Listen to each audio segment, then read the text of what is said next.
Hi everyone and welcome back to my channel, Olivia and I'm Shona and I live up in the northeast of Scotland and I've got a daughter who's 8 months old. Today's video is a bit of a tips video and it's to sort of stop loneliness when you're on maternity leave. I think when you're working, especially when you're working full time, you're seeing people every day and then all of a sudden you're off. You've really got no contact with people apart from any sort of visitors, especially towards the start, but after that things do tail off. You're maybe seeing the odd family member, but if you live away from your family you might not have that luxury. So I thought about 5 things that would sort of help get rid of that. I know myself when I was on I'm currently on maternity leave, I'll be back in a few weeks, but certainly at the start, I'm not from this area, this is my husband's area that I've moved to, and I didn't have much friends. So when you're working, you're seeing people all the time and you're sort of socialising, and then you come on to maternity leave and suddenly you've got no one, and it's really tough to get through the day sometimes. You know, that loneliness can really be hard. And especially when you've got a little baby and you're struggling and you want some advice and you're wondering if things are perfect or not perfect. So yeah, definitely hope this video can help some people, because I think some of the tips would definitely help me, and some of the things I've actually done, and it's obviously helped me, or I wouldn't have gotten out near as much as I did. So number 1 is obviously to go to your antenatal group. I know some NHS places do the antenatal groups, offer the antenatal groups, and there is actually ones that you can pay for. I went through the NHS one and we had 17 people in our group, and one of the girls suggested starting up a WhatsApp group, and we ended up meeting every Wednesday after the antenatal groups had stopped, and we've kept really well in touch. One of the girls was my neighbour, so we're getting really chummy. Yeah, with the WhatsApp group, if you're stuck, you know, late at night or early morning and you know you're not going to see any of them for a couple of days, you can just ask the question and, you know, a few of them will come back. Some of them might be new mums, some of them might be 2-3 time mums. And the advice is there on hand, and it's great for socialising. Once the antenatal groups were finished, we met up every Wednesday, the same time that our antenatal class was. And then when the babies got older, we sort of see one another at the baby groups that we go to, and that's really good. And we usually try and have a coffee afterwards. And we also organised a Christmas party for the babies. So it really is a good way to meet mums who are in the same situation, maybe from this area, not from this area, and don't know that many people, and are suddenly have this little baby and not really getting out much. So that's definitely one way to socialise and meet new friends.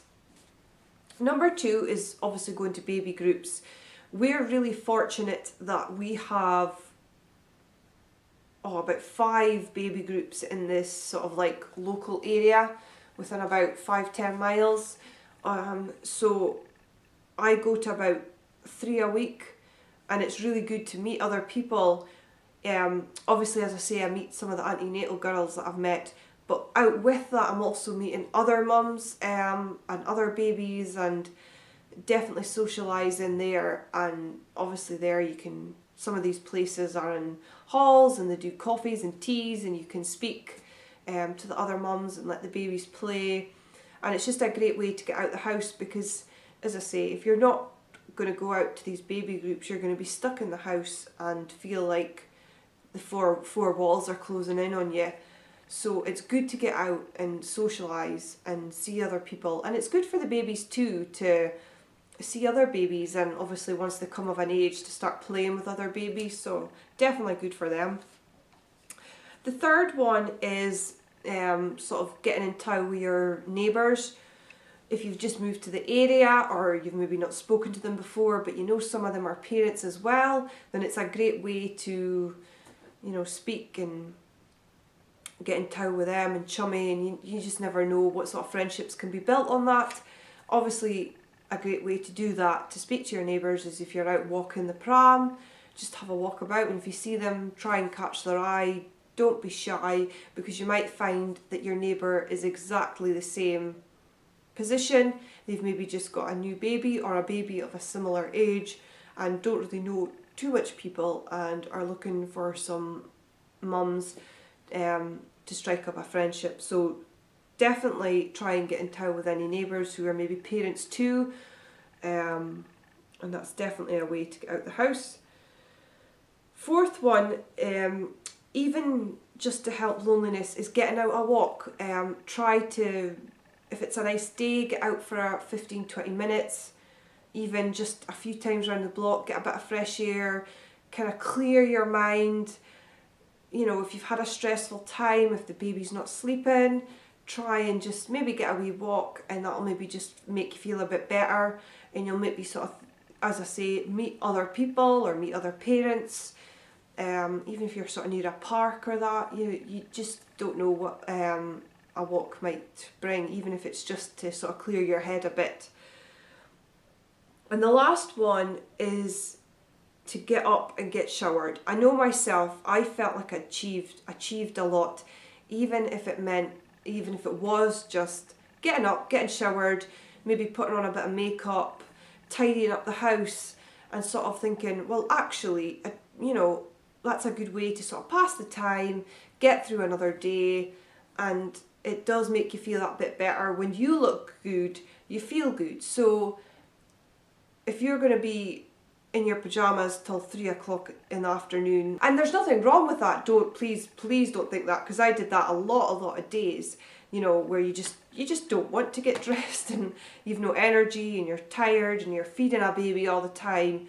It is great to be in your pyjamas, but I think it's good as well to achieve getting up and getting dressed and getting showered, washing your hair, and even if you get someone to watch the baby for an hour, or your husband, your partner, to just watch the baby for half an hour so you can get changed, you can get showered, and you never know, doing that might make you feel a bit better. You know, you might want to go for a walk. Oh, actually, you know, I feel quite good, let's go for a walk.